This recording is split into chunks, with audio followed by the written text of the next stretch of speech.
After trying out the land sealer, we make a trip up to the orchard to find there are absolutely no peaches or apricots. There are some apples, but the webworms are all over the apple tree, spinning their web, and the little insects are crawling out, eating the apple tree clean. So we picked us a few apples that we're going to eat here and a few to take along with us. On our way back down the hill from the orchard, we see our camp neatly tucked away here at the bottom of the hill, right across from the hot springs. That night, the sun set on us over the Steens mountains, and we're going to bed early tonight to get up early the next morning to make a trip to the cave. The next morning, we're up early before the sun ever rises over the hills across from the Alvert Desert. Slowly and majestically, the sun pokes its head up over the hills across from the desert, warming the air and letting us know it's going to be. The sun rises slowly over the mountains across from us and shines across the Alvert Desert as we're preparing to make our 60-mile trip to the caves. Marge insisted that I take the kids over there, so I guess I better do it. I remember a saying from an old sheep herder where I was raised, if you're going to miss the sunrise, you just as well stay in bed the whole day because you've missed the best part of the day. And I think he was probably correct, those words of wisdom that I heard so many years ago. We head up the east slope of the Steens along a gravel road. We saw many jackrabbits hopping around on the road here as we head north. We pass a very unique and interesting ranch here as we make a course toward the caves. It almost looks as though this rancher here does nothing much but break horses out here in the Great Basin Desert. Our road is dusty and well rutted as we head straight east here out across the Great Basin Desert. A few very pretty Pinto horses graze out on the sagebrush plain out ahead of us. The real cowboy's supposed to ride in the middle so he doesn't have to mess with the gate. But I don't know what you do when I'm the only cowboy. I guess I'm the one that has to mess with the gate then. So we'll open the gate and go on. This gate is tied shut with an old worn out piece of real lariat used by a real cowboy out here on the real desert. A cloud of dust trails us as we make our way down a very rutted and very dusty road toward our destination of the caves. Across a sea of sagebrush, pretty soon we come to an interesting spot. This is an old collapsed lava tube here, leaving a little canyon here. So we'll go over and take a quick look at it. It looks sort of like a river. It was one time a lava tube for these lava flows, and I guess basically that's what it was, a river of lava that ran underground here and made a tube, and then the tube has collapsed here, making this little coulee ahead of us. The kids and Elner are very interested in this. Since Elner's a school teacher, she likes to see these things, and the boys will be studying this sort of thing in school, so they're a little bit ahead of it here by seeing this in person. We drive up a little ways along this lava tube and find a place where it isn't collapsed at all, and so that's the cave that we're going in up here. We walk down through the grass, and there's a bunch of tumbleweed down in the bottom where you go in. The boys didn't seem to want to go through that tumbleweed. I guess maybe there's the concern of rattlesnakes. I shared with them a little story I heard. The person that told me about this cave said when he went down there early in the spring, he saw a bunch of about a dozen rattlesnakes laying right in the entrance, coiled around each other. I told him I don't think there'll be any snakes in the cave, but they could be right around the entrance, but the cave is too cold for these reptiles. Everyone is using due caution not to upset one of these poisonous reptiles as we go down in to the mouth of the cave. And I go right through the tumbleweed, but the boys go to a lot of trouble to go around it. And into the mouth of the cave we go. And what a sight when we step into the mouth of this absolutely huge cave. Someone's dropped their sunglasses there. It was Annette's, I guess. Joel, pick 'em up. Jacob's carrying a great big light, and everyone has their own light and spare batteries, so we can go deep into the cave and do a little exploring. A very important thing in these caves is to carry plenty of lights with you and plenty of water as we go deeper and deeper into the cave. A warm jacket's pretty handy back here too, since the deeper you go in, the cooler it gets in this gigantic cave here. There's a place where we go right at first where it looks as though there's been a collapse from the ceiling and the floor. Maybe an earthquake or something has collapsed part of this down, so we have some rubble to walk over here, but only for about 100 yards. The boys examine the lava to try to tell where it came from, and you can tell pretty close by the shape and the texture of the rock just where it collapsed from. Well, I suppose that the dust blew in. So real far back with no dust, you think? Oh, I think it's dusty all the way. Now, as you go along here, look around the left side here. See where the lava's flowed here?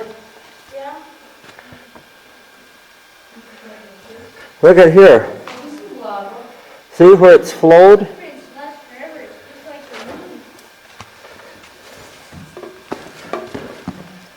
And look at this turn. Isn't this a neat turn here? Are you getting pictures, Grandpa? Yep. See here where this was probably the lower level of the flow, and it was probably cooler, so it built up more on the sides. But you can see where it's smooth, where it was working its way around here. We'll get Oh, what is that? now right around the corner there. Bat in here. Oh, is there a bat? Yeah, it just flew by Steven.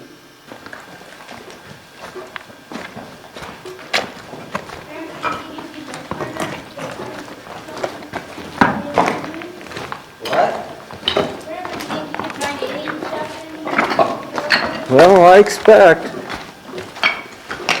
Wonder, do you think people has gone as far as we can? Oh, I expect. So, I bet you scientists are back there. Look at this. This is like razor sharp to over here. By now we're in this cave a considerable distance, and it's total dark back here. We're relying on our lights only because there's no light from outside. There goes in the working cage. How long were they? Yeah, that's a pity formation. 0.6 miles. It's like 1 kilometer. This is a lot bigger. Were there stalactites and things? Oh yeah. Yeah. And there were people's signatures on the rocks from like the 1800s. Yeah. they've been our favorite movie. Oh. Are they? Little collapse from the ceiling here. We're not going down very much either. Hey, look at this. No. Little stream. Dried up stream. Yeah, that's probably where a lot of that sediment, that dirt on the floor came from, as water maybe washed it in. Oh, look at this. Here's one that just makes the leak. Yeah, look, it just goes like this, it follows. And then it goes like this. Regular little stream been through here. Maybe on a really wet year, it'll flow a little. There's some. Is that where the water This came year in? was a really wet Oh, year. look at this. That's where the water came in, maybe. Look at this. This is where water came in. I know it. Yeah, because there's alkali. Yeah, What is? Oh. these rocks here. See, it's thin and Because it rounded. was part of the tube. Yeah, part of the tube. Looks just like a piece of giant pipe. Now look, that little stream meanders its way through here. Oh, now the tunnel's pinching down. Are you filming all this? Yeah, Oh, the whole time? yeah, most of the time.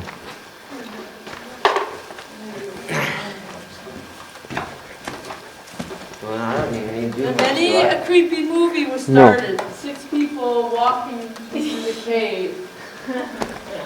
Oh, there's a movie with 6 people walking into the cave. What's that movie called? Oh, look, it's pinching down up ahead of Joe. Yeah, but then it's opening up. Have you been this far, Grandpa? Uh-uh. Jake, this is Then it's Jacob. opening back up, I think. Have you saw that one movie where all these girls go into the cave or whatever? Here's a darker Did it spot. come back out? Nope. It is a crazy movie with these white, like, crazy. Yeah, it's more like a playa here. Yeah, it is. Maybe we're reaching the end, and this is built up from the bottom instead of collapsing. This is like hard mud. Yeah, I'll bet that all washed in here and Would this, sealed the tunnel off. so would this be the beginning or the end because it's closing? The end. Look at this. Oh, wow. Oh.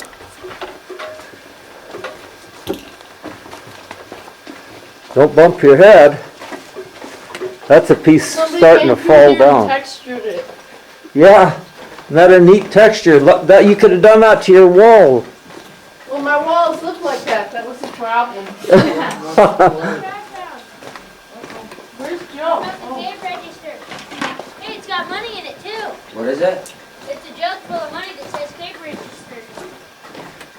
How much money's in there? I don't know. Oh, I think we're to the end. Wait, what does it say on it? No, it's just paper. Joe found this hidden treasure. Oh, it's a GPS thing, I'll bet. No, you sign it to say when you were here. There's papers and papers of names. I'll be darned. Is there a pen? Yeah, there's a bunch. Some pencils.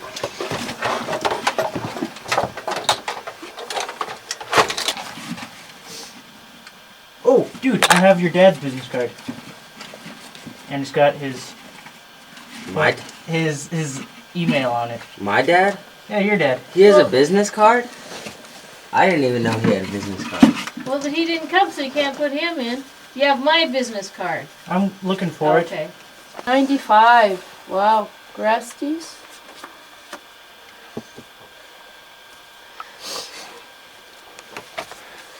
Here, you see what else is in there. What is Malibu Race? NYSSA. Ontario. Ontario.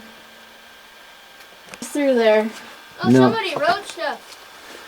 Craig, Colorado. A tattoo parlor. That's good. What do you see up ahead, Joe? Somebody wrote their name. But it just pinches off till it's completely closed, doesn't it? Yeah. Yeah, okay, that's good Is enough. this the blood card? What is this? Middle Eastern Oregon. That's a neat texture there, huh? Yeah, different colors. Yeah.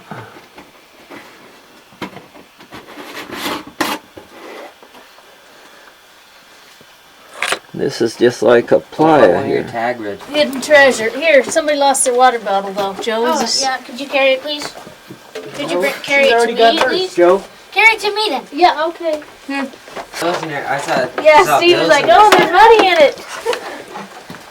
Sorry, I didn't check it. Okay.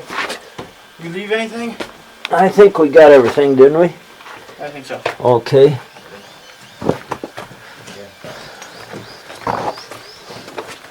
Grandpa, do I need to take any more pictures or should I? No, I think you got it. Okay.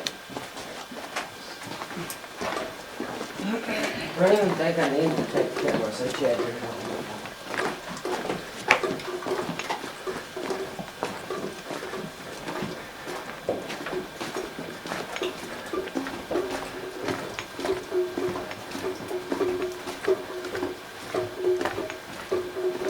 Yeah, that's good. Shine it down there on that little archway.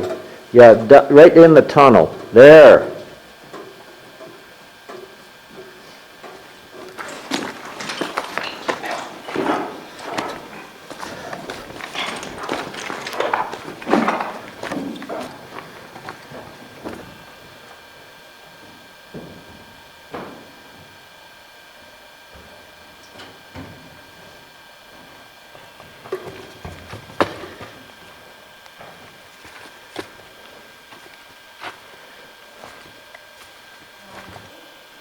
There's the light at the end of the tunnel up ahead.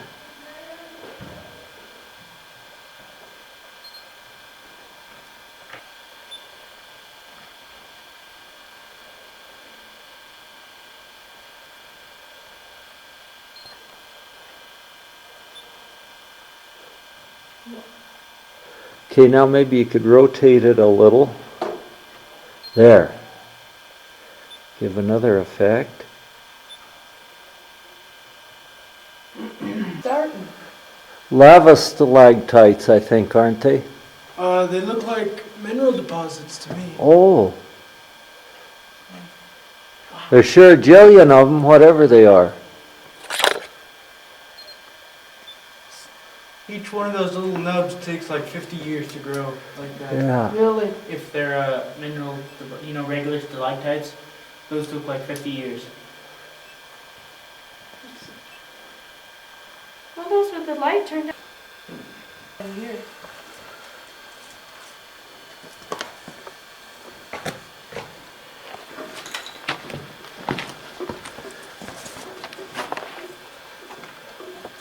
You came around, huh? Yeah.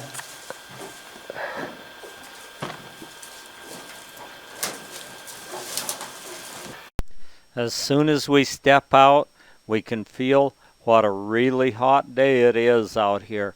After being in that air-conditioned cave and we get out, it's just really, really hot. We look around the mouth of the cave here, and there's sheep herders' monuments at all these caves. The old Basque sheep herders drove their herds of sheep through here in the early spring, well over 100 years ago, and they made sheep herders' monuments all over. After we get done with that cave, we go to where there's another cave, and Annette wanted to take a close look at the sheep herders' monument. So we drive down a little dirt road till we see a row of them standing on the hill. Each one of these sheep herders' monument is different. They're like a work of art here on the hill, and they were used for navigation as well as art out here.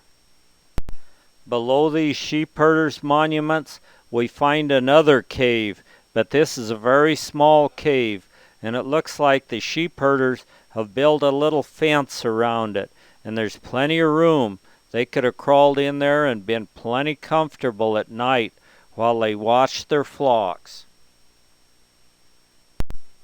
This cave is so small you have to crawl in it. Stephen crawled in a little ways and decided it wasn't worth exploring. I thought there might be a big room just inside there, but if there was, we didn't see it. And Stephen's just a little reluctant about crawling in this tight space. He's still thinking of that rattlesnake story I told him. About 20 yards. No, Then it ends? No, about 10 yards. Never mind. Then it ends? Yeah, it looks like it. I need a better flashlight. Well, you want to crawl in there and look. It's a lot of crawling. Here's a little sheep fence around here.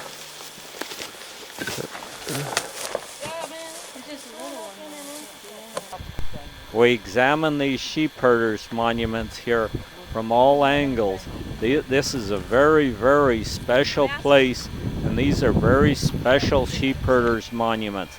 They've withstood the past century here guarding the hill. We're going to get in the vehicle, turn around, and head back for our camp. It's getting really hot out, and so we're going to go back and try the hot springs out and see what's happening on the Alvord Desert.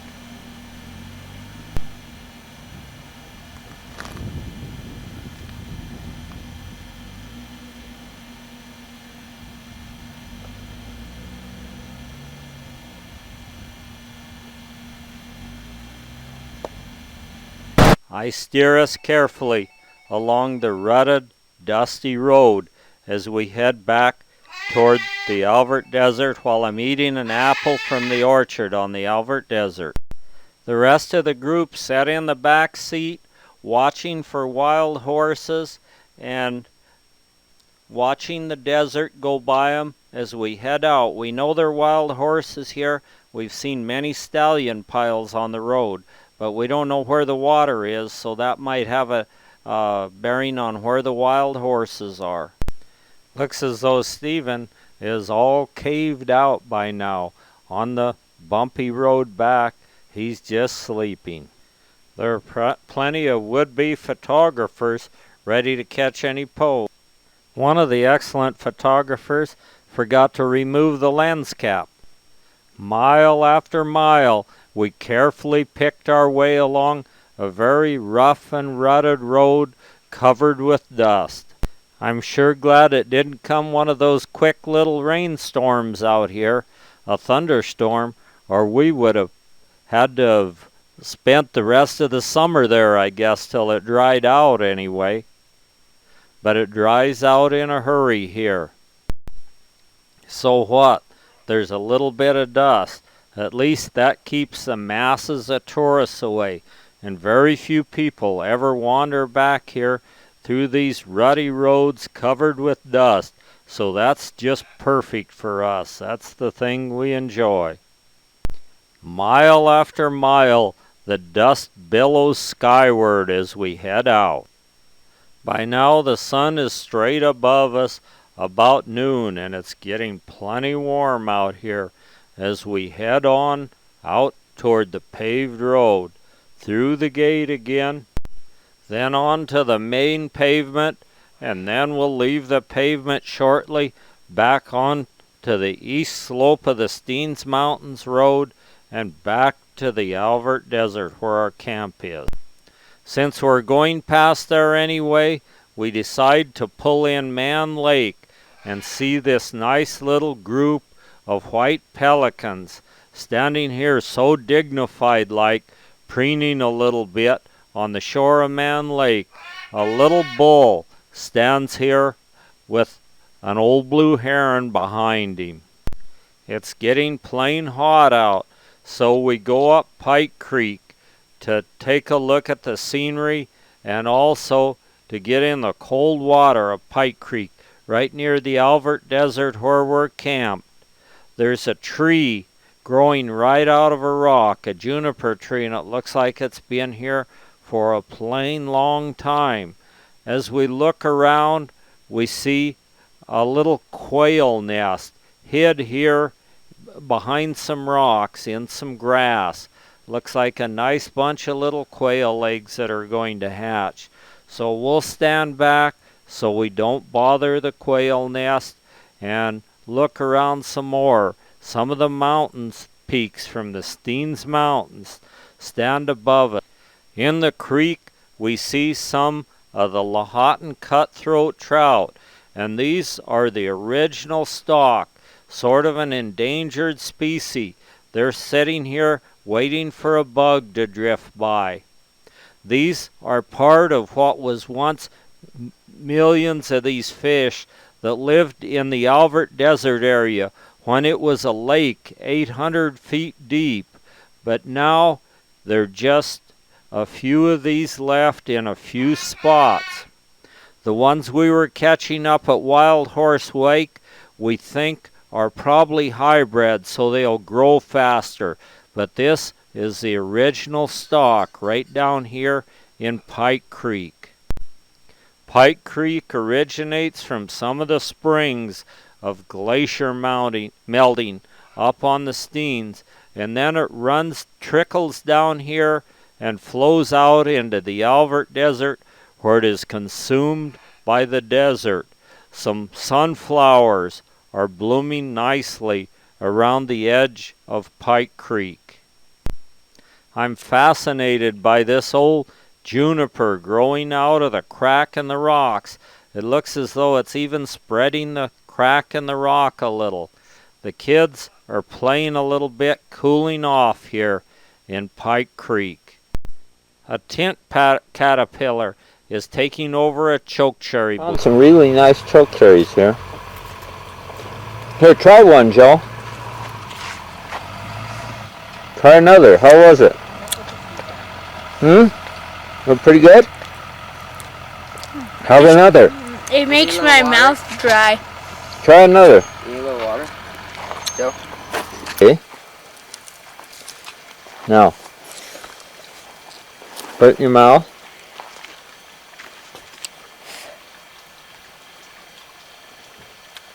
How was it? How is it?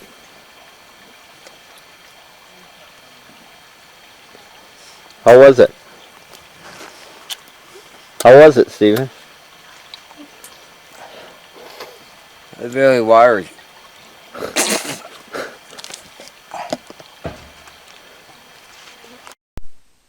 Across the desert, you can see a very distinct water line at the same level as Sand Gap.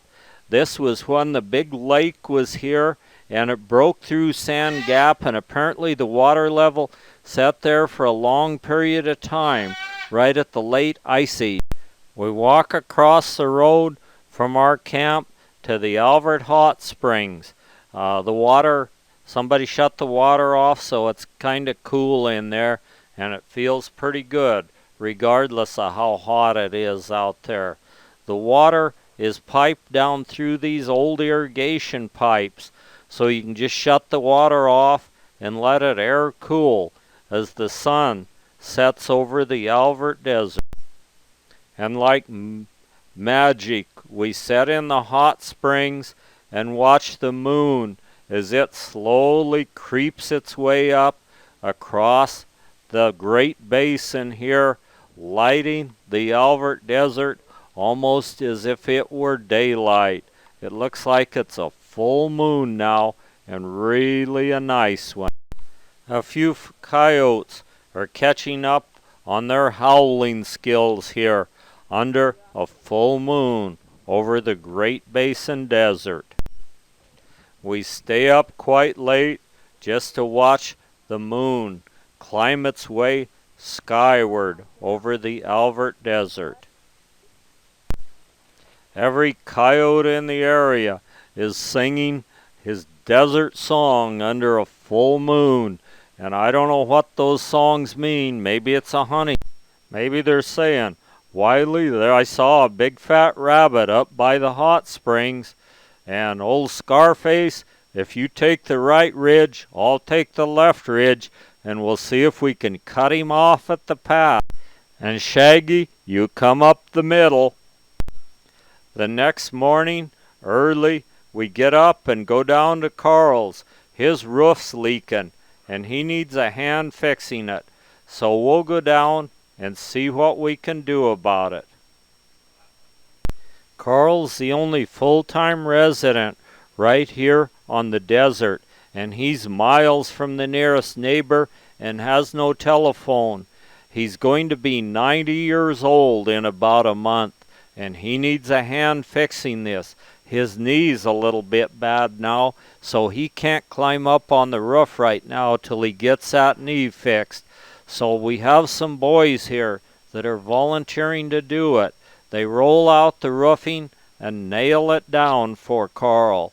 And he'll get some more roofing next time he's in town, and then the next trip by we'll finish his roof job. But we ran out of materials, and it's about 120 miles to go to get building materials. So we don't have time to go get it, and he'll get it the next time he's in town.